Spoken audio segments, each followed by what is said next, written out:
les cuento, estas historias son pataquíes de la religión, así como hay historias en el catolicismo que cuentan cómo fue la crucificación de Cristo y demás. Existen historias en la religión afrocubana y cada oricha tiene muchas historias que contar de lo que fue su paso por la tierra, por la vida en la tierra. Y estas historias son historias que ellos vivieron. Digamos, la parte de lo que llaman el sincretismo, que entiendo yo es como la relación que tiene la religión, digamos, afrocubana o de santería con las deidades de la religión católica. Entonces quisiera de pronto como conocer un poquitico si Changó representaba a alguno de los santos de la religión católica y Yemayá quién, más o menos como que me aclarara un poquitico eso. Los orichas de la religión afrocubana, y digo afrocubana porque aunque es una religión heredada, no es puramente la religión que se practica en África.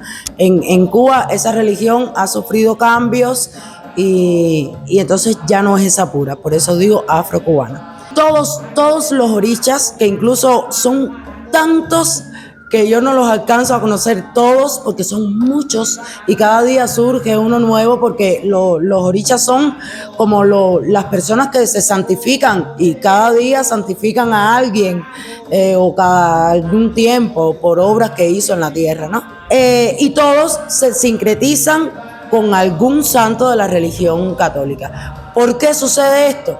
Porque los esclavos cuando llegan a Cuba tenían su religión y adoraban a sus santos, pero los que los esclavizaron, o sea, sus amos, no le permitían adorar a sus santos, no le permitían practicar su religión y los obligaban a pertenecer al catolicismo. Entonces, producto de esto, los negros africanos, supuestamente analfabetos, pero que eran muy inteligentes, dijeron, no, aquí hay que buscar una vía de escape.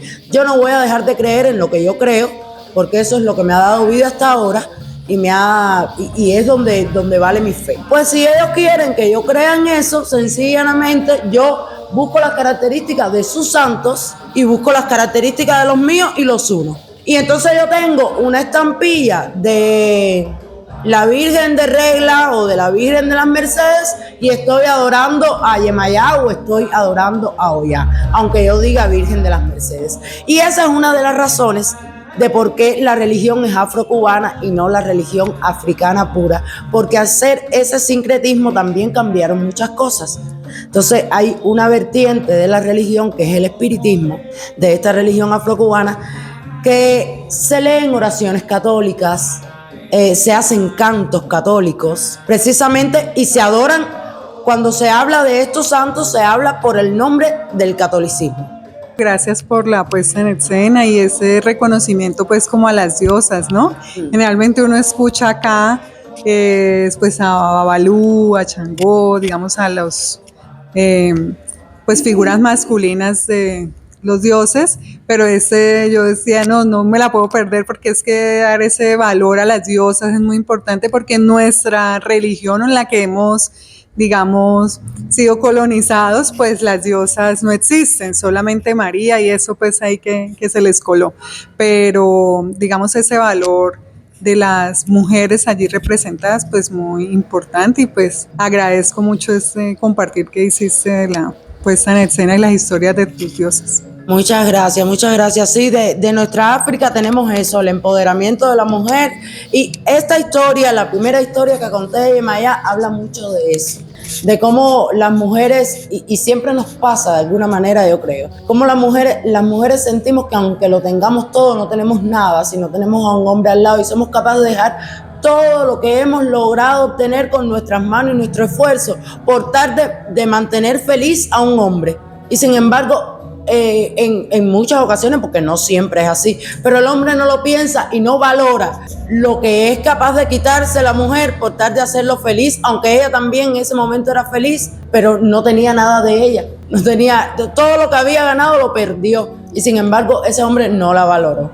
Precisamente esa era la pregunta que yo tenía, si es esta historia contada de voz a voz o está escrita o cómo es la autoría, porque esa problemática que sea como tan consciente donde yo tengo que renunciar a lo mío, tener mi caracol allá guardado y dedicarme solamente a entender a ese esposo, pues es una cosa que se hace conciencia ahora, ¿cierto? Entonces, ¿esto es de voz a voz o es una obra nueva escrita ahora? Y desde ese momento pasaba, no, esto es de voz a voz. Son las historias de su vida que se transmitieron de voz a voz, que están escritas, están documentadas, no tienen autor porque son de la tradición oral, obviamente, pero están escritas. Claro que yo recojo las historias, le hago un arreglo, por supuesto, hay cosas mucho más crudas que yo la suavizo a la hora de hacer un producto artístico, pero sí son historias que ellos vivieron, son historias de vida reales, que desde esa época esto pasa. Gracias ahí por compartir un poco de esa cultura cubana, pues tú de esas tierras, bonito que como traes esas historias. Preguntarte el sincretismo de los demás que trataste ahí en la historia, como cuál sería a la parte católica. A ver, mira, Ollá se sincretiza con la Virgen de las Mercedes. Ochun se sincretiza con la Virgen de la Caridad del Cobre, que quizás no la conozcan porque además hay muchas ramas del catolicismo, no es solo uno, hay varios, y en la época en que llegaron los esclavos no es el mismo que se practica ahora, y hay muchas personas que no conocen a todos los santos de la religión, pero lo pueden buscar, y Ochun es la Caridad del Cobre, que de hecho es la patrona de Cuba. Y Yemayá es la Virgen de Regla en el catolicismo. Changó, que en algún momento hablé de él, ya había dicho Santa Bárbara, y Orula, que fue del primero que hablé de ese hombre, es San Francisco de Asís. Bueno, gracias por tu arte. Bueno, ya hoy en día, en estos tiempos, pues ya es evidente que durante muchísimos años, durante muchos siglos, pues ese tipo de evangelización católica era una forma disfrazada de colonialismo, ¿sí?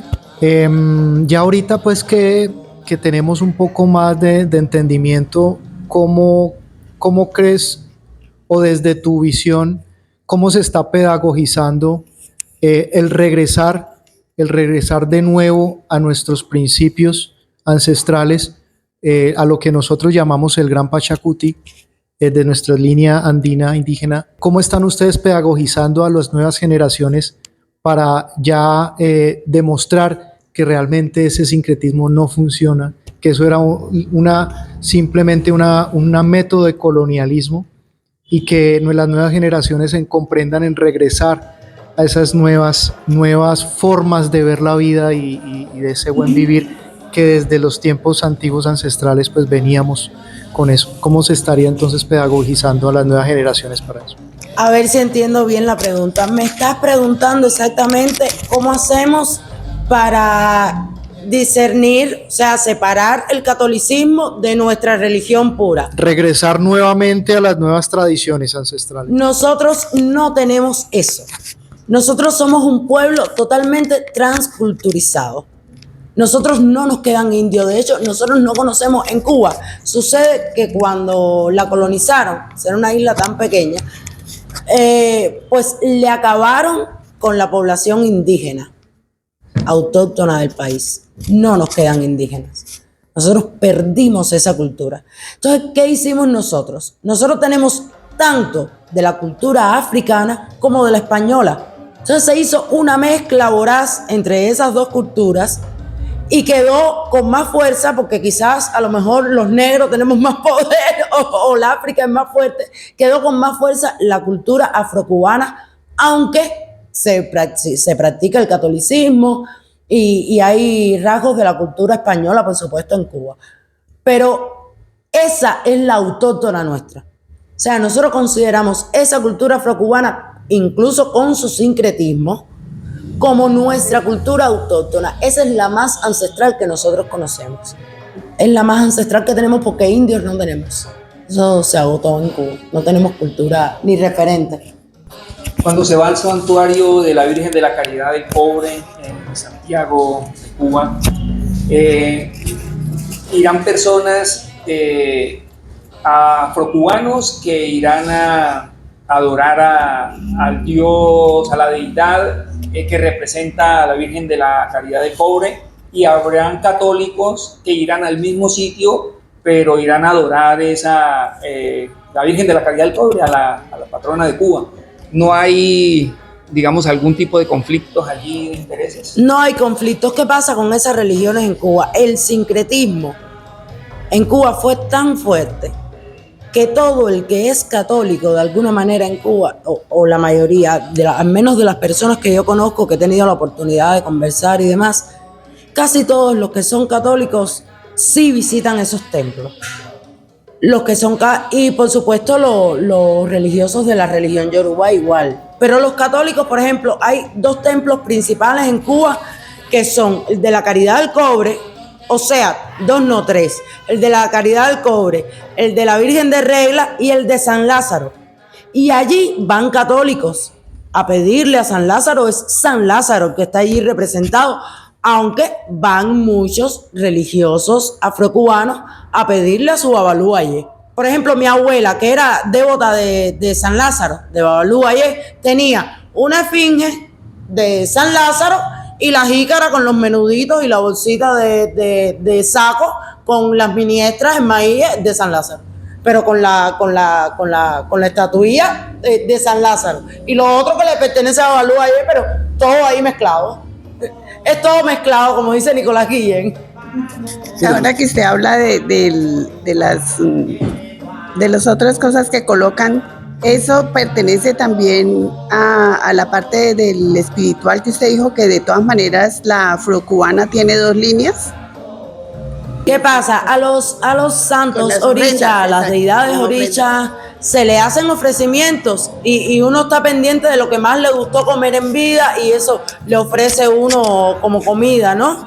Y cuando uno va a hacer una ceremonia, por supuesto, aquí yo hice alguna parte ceremonial, pero no está, la ceremonia es mucho más larga. Por ejemplo, ese que yo puse en la esquina, que le pedí permiso antes de empezar la ceremonia, es el eguá. El eguá, aunque tú no vayas a hablar de él, ni le vayas a prestar atención, ni vayas a hacer nada con él, tú tienes que encenderlo, echarle su humo de tabaco, un poco de aguardientico si hay, y pedirle permiso y darle a conocer lo que va a suceder. Porque si no, él se mortifica y te lo vira todo al revés.